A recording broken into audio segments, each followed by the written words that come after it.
with public meeting. Vice Mayor Rivers. Here. Councilor Randolph Williams. Councilor Jody Watson. Councilor Kizzy Birch. Here. Mayor Williams, we have a quorum. Open public hearing to consider an amendment to the comprehensive plan. So we will now have the reading, discussion, and adoption on the first reading of the ordinance for an addition of the private property rights amendment to the comprehensive plan of public notice by the town clerk. This will be the title of our ordinance 2502. An ordinance of the town of White Springs, Florida, providing for a text amendment to the town of White Springs comprehensive plan as amended pursuant to chapter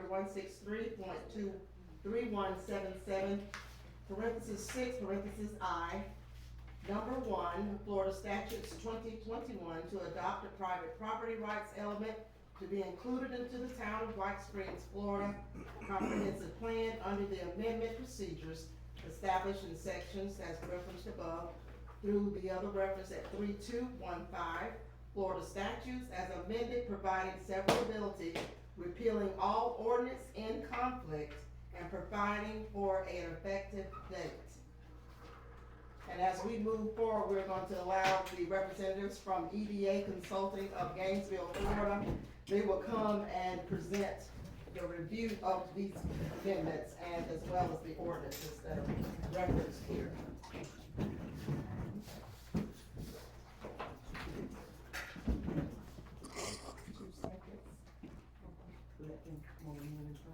Roll call.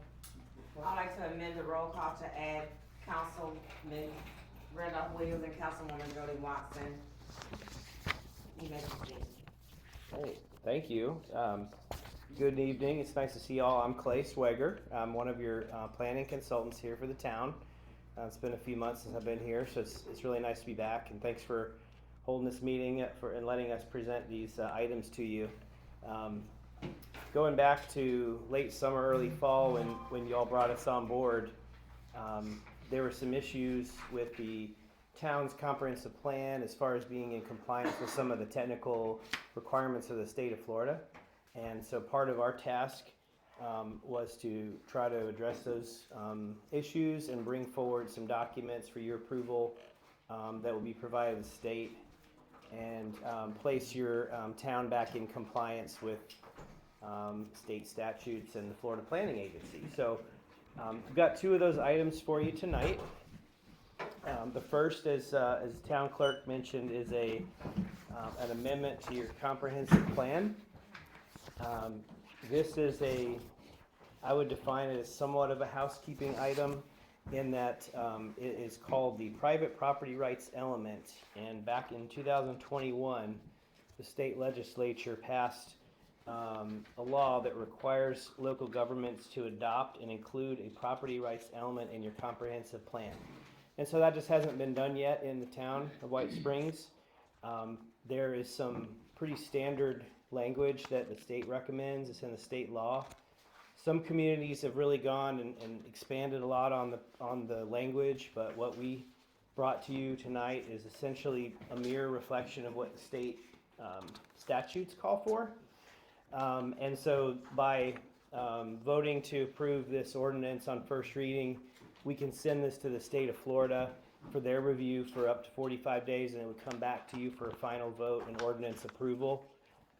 That would take care of one of the issues where the town had just not adopted this ordinance in this element.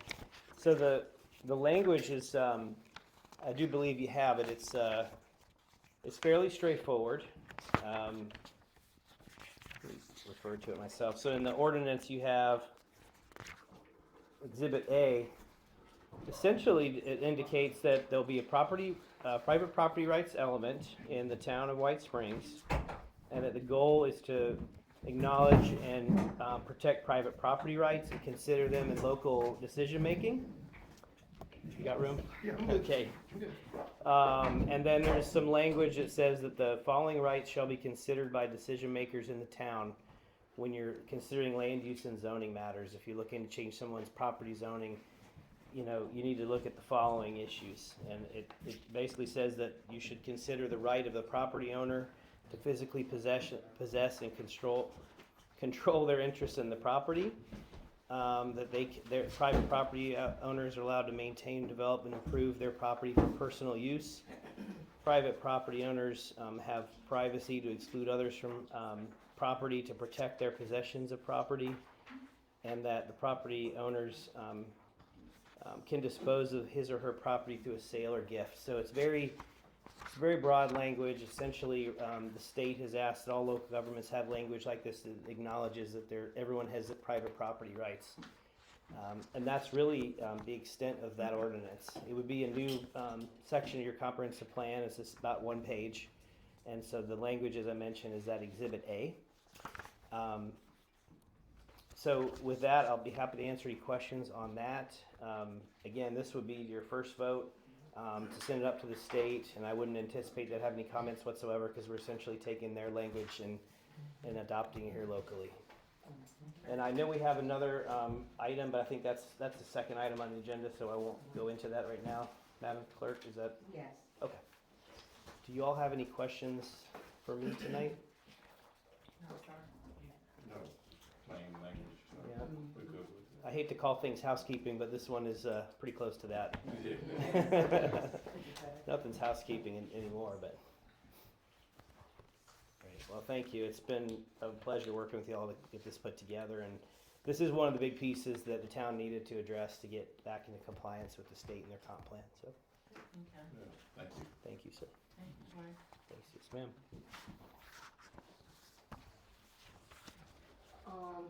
Ms. George, you and I met with them. I remember the conversation that we Yeah, had. we was gonna go with, cause it's Yes. pretty much the state language and housekeeping. Exactly, yes.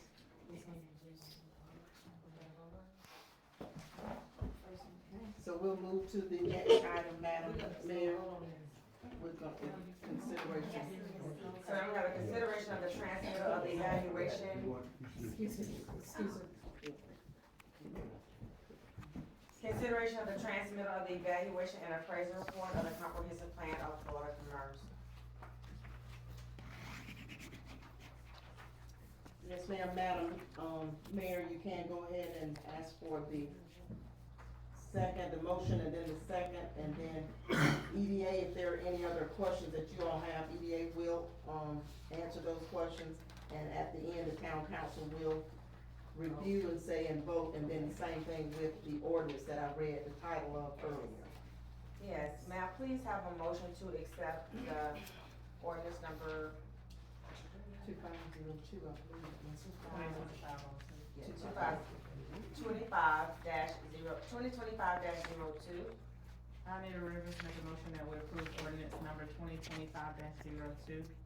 May I have a second? Randolph Williams, second motion. Any discussion? All in favor? Aye. Any opposers? It's passed by unanimous vote. Thank you. Thank you.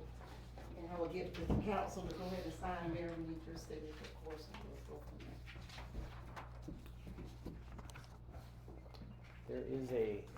There is a transmittal letter that will go to the state, and it's for both the ordinance that they just voted on and also the item that is up next, so I just wanted to mention that before I forget, that Okay.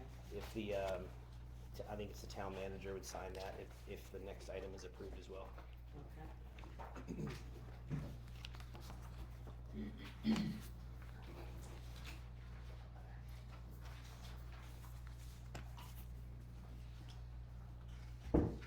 And this one is just in-house, as Vanessa will be signing this one, as town manager.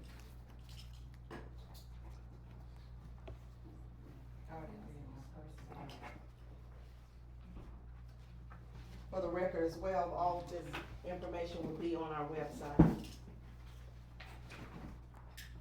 I believe that is it. Then we'll close the public hearing if you're finished. Oh, I think there's one other item on the agenda. The EAR. The Where is that? EAR is, I think you have The it, EAR. thank you. Is that this Yeah, one? that's, Here. yes, This ma'am. one.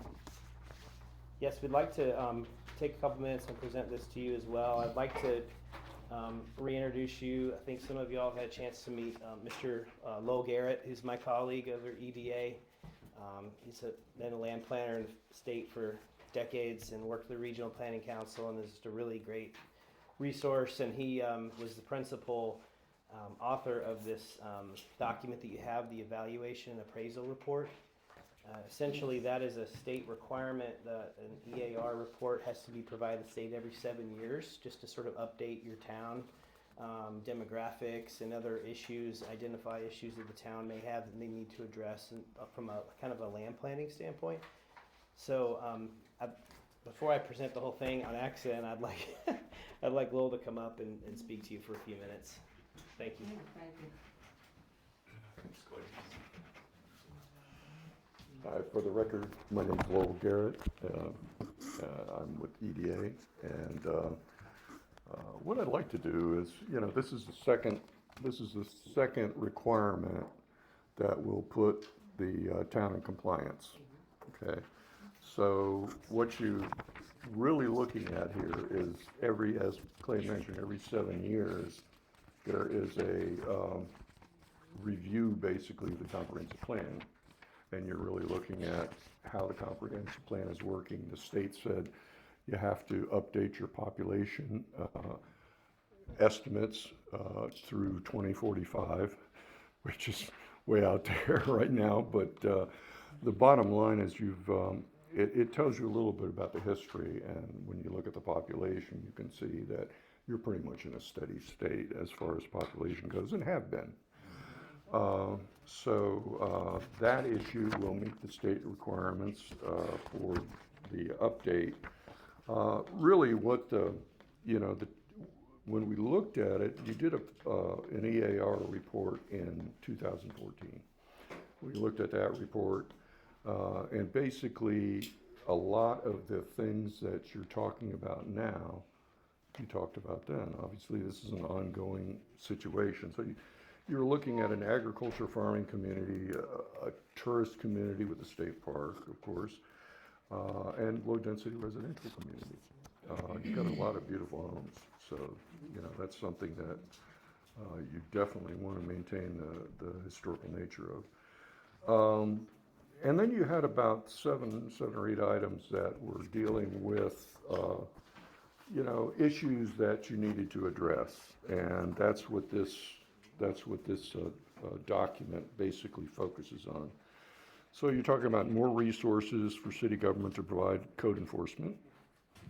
You're talking about removal of dilapidated property and property demolition, of course. Improving your trash pickup. Improving roads and sidewalks. You focused on youth programs, and that's something that you need to continue focusing on. And then US 41 is basically you need some traffic calmings for US 41. You need to slow that traffic down a little bit, especially as you get north of town here too.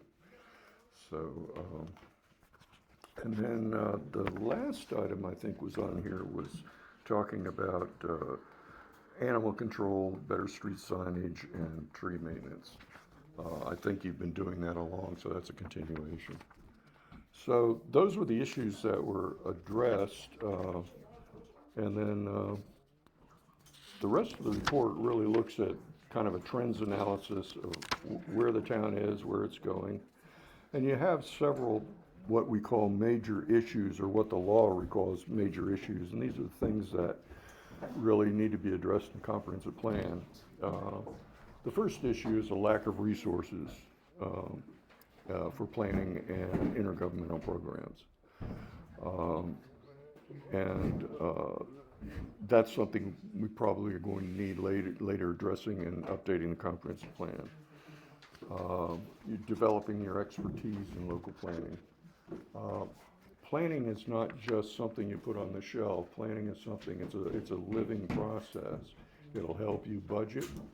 It'll help you identify your infrastructure needs. It'll help you work with other agencies to provide, the working relationship that you need to establish with other agencies.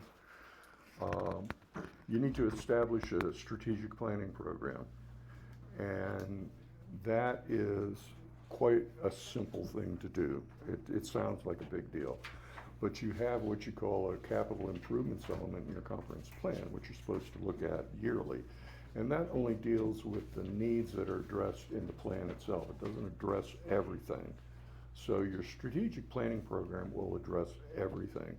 And basically once a year, what you'll do is you probably want to go around the table once a year and say, this is a project that I think we need to do and focus on for this year. And basically you list those projects and then you look at the financial feasibility related to that, and that's what you focus on for the year, and then you update that. So it's a very simple process, and but it's very effective. And then finally, you need changes in land use, lands available for where you want lands for residential development and commercial development to occur, and how you want that. And of course, one of the things on your list of things that there's a list of projects that you've given us, but we're only dealing with them as you want and find that it's feasible to do so. So we did these two, which is going to bring you into compliance, which is great. That'll allow you to amend your comprehensive plan and go forth and do good things.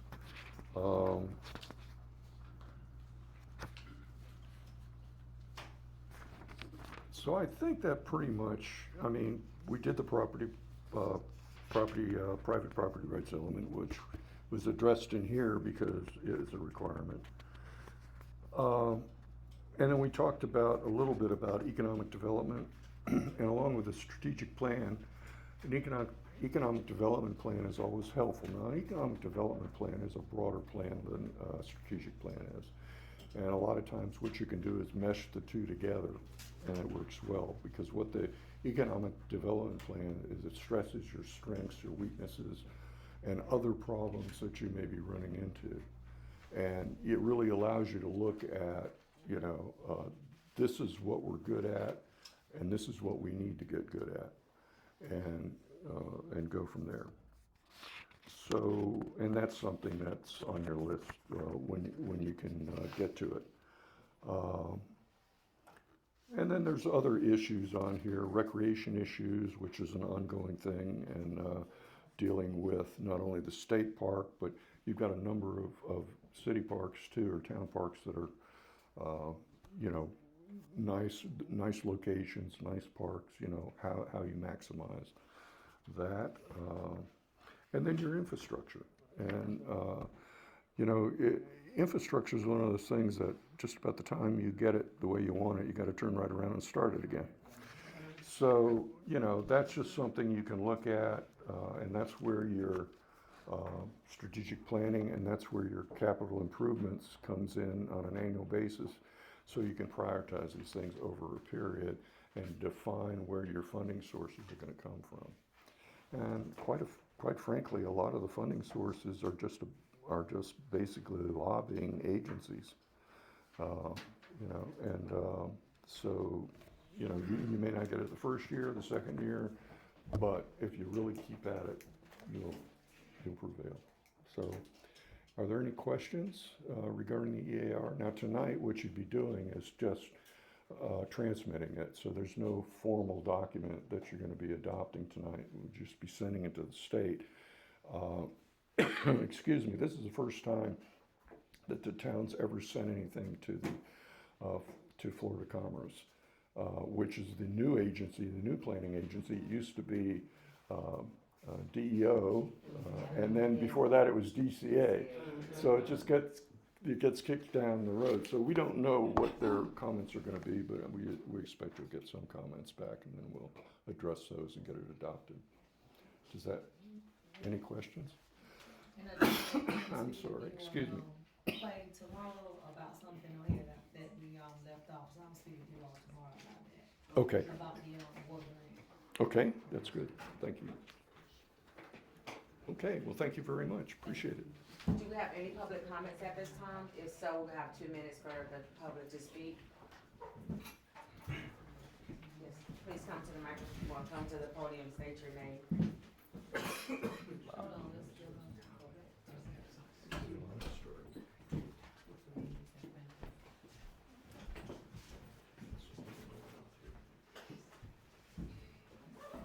Thank you, Madam Mayor, for acknowledging me. My name is Sylvester Warren. I love White Springs. I'm not actually a resident of White Springs, but I'm right down the road in Lake City.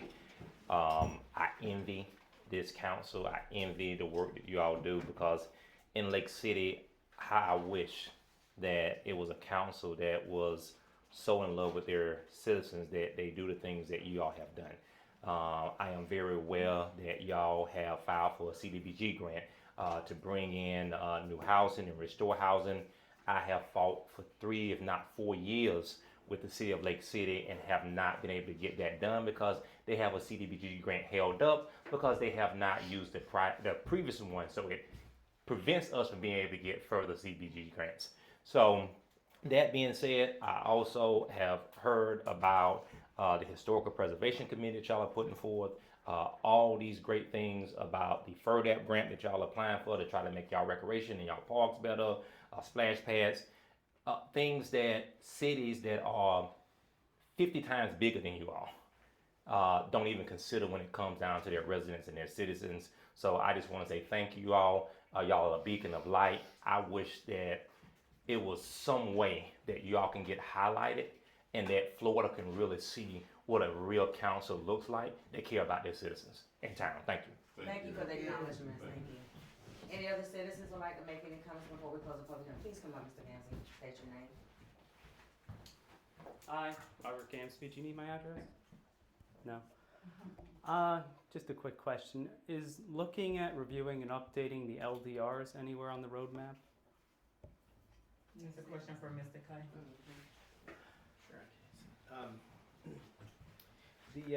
One of the tasks that we were assigned for this year is to codify the land development code that you have now, because it's been adopted in different years in different sections, and it's not very easy for town staff or the community to understand exactly what the adopted rules are. So I'm in the process right now of creating a new document that'll be clean and in one place. But it's not actually changing any regulations. I'm not just unilaterally deciding to change building setbacks. I'm just making it a clean document that can be used more conveniently by the community. So as of right now, we have not been asked to make any amendments to the LDRs, although I will say this all sort of works together. This, the year report that's going to the state, if they give it the thumbs up, that'll allow us to come back and meet with you all on a workshop format. Talk about what updates you want to your comp plan. You may want to change, I'm just going to make, you may want to change the density of certain land use districts, which then would have to be changed in the LDRs to make sure that they match. And so I think that the LDR amendments will be a natural step after the comp plan amendments, which will probably happen in the next 5 or 6 months total. So that's a really long-winded answer, but yeah, I think there'll be some coming, but it may be in the next year or so. Unless you tell me otherwise, and then I'll do that. Mr. Gansey, did that? Yep. Any other citizens? If no other citizens have any other comments, it's 6:39 and we will close the public hearing and proceed into the council.